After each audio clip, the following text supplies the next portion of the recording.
হারিয়ে যাওয়া গুপ্তধন। গোপাল ছোট্ট একটা গ্রামে বাস করত। সে সেখানে তার বাবা মায়ের সাথে থাকত।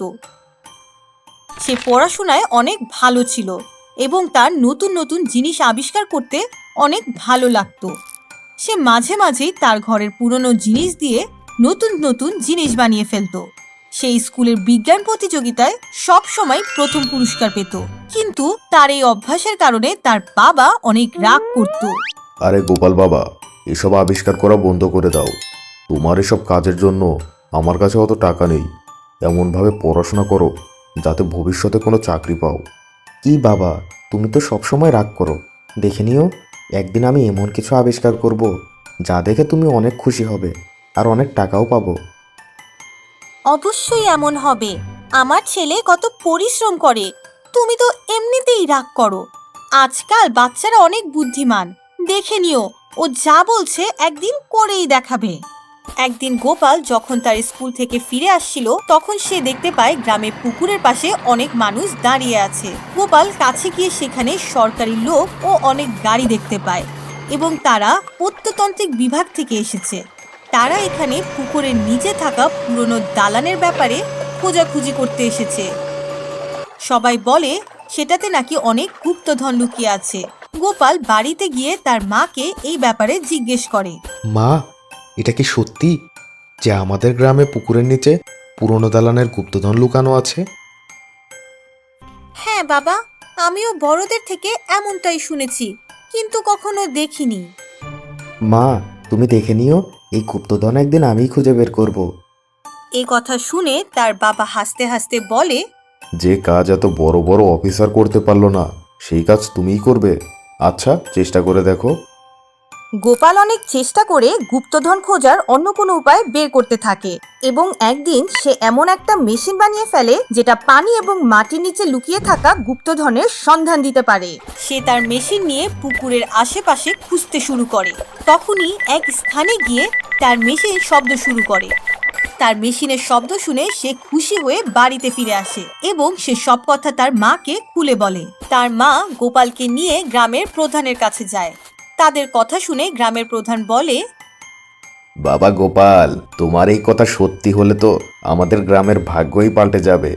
গ্রামের সবাই মিলে পুকুরের নিচে খুঁড়তে শুরু করে এবং বেশ কিছু দূর খোদাই করার পর তারা দালানের খোঁজ পায়।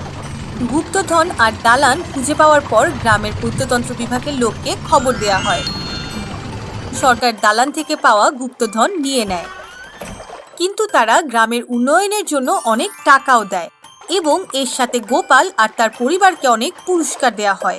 পুরস্কার পাওয়ার পর গোপাল খুশি হয়ে তার বাবাকে বলে, দেখেছো বাবা, আমি আগেই বলেছিলাম যে টাকাও পাবো আর তোমাদের নামও উজ্জ্বল করব। হ্যাঁ বাবা, আজকে আমি অনেক খুশি। তুমি আমাকে ভুল প্রমাণ করেছো। এভাবেই পড়াশোনা করো আর জীবনে অনেক বড় হও। লৌকিক গোলা বিক্রেতা। রাম ও শ্যাম দুই ভাই ছিল। তারা দুজন একই বাড়িতে থাকতো। বড় ভাই রামের একটি গোলার দোকান ছিল। সে এক স্কুলের সামনে তার দোকান দিয়েছিল এবং একদম সৎভাবে ব্যবসা করত। অন্যদিকে শ্যাম কোনো কাজ করতো না, কিন্তু যে কোনো ভাবে টাকা উপার্জন করে নিত। সে চালাকি করে টাকা উপার্জন করতে পছন্দ করত। শোনো শ্যাম, এভাবে ঘুরে বেড়ানো ঠিক না। সততার সাথে কোনো কাজ করো, তাহলেই তুমি সফল হতে পারবে। আরে ভাইয়া, তুমি শুধু সারাদিন সততার ভাষণ দাও। কি পেয়েছো কি তুমি সততার সাথে ব্যবসা করে? কিন্তু আমাকে দেখো, ইচ্ছে করলেই চুটকি মেরে উপার্জন করতে পারি। অনেক অনেক টাকা আছে আমার। এভাবে তো তুই অনেক টাকা উপার্জন করতে পারবি, কিন্তু তুই কখনো খুশি থাকতে পারবি না ভাই। এ কথা বলেই সে তার দোকানের কাছে যায়। তখনই দিন ছুটি হয় আর অনেক ছেলে মেয়েরা গোলা কিনতে তার দোকানে আসে। ভাইয়া ভাইয়া, আমাকে লাল গোলা দিন। আমাকে হলুদটা দিন। ভাইয়া, আমাকে কালো গোলা দিন। হ্যাঁ হ্যাঁ, দিচ্ছি দিচ্ছি, তোমরা যা চাইবে তাই দেব। রাম বেশিরভাগ সময় গোলা বানানোর জন্য ভালো কোয়ালিটির জুস কিনতো, কখনোই খারাপ কোয়ালিটির জুস কিনতো না।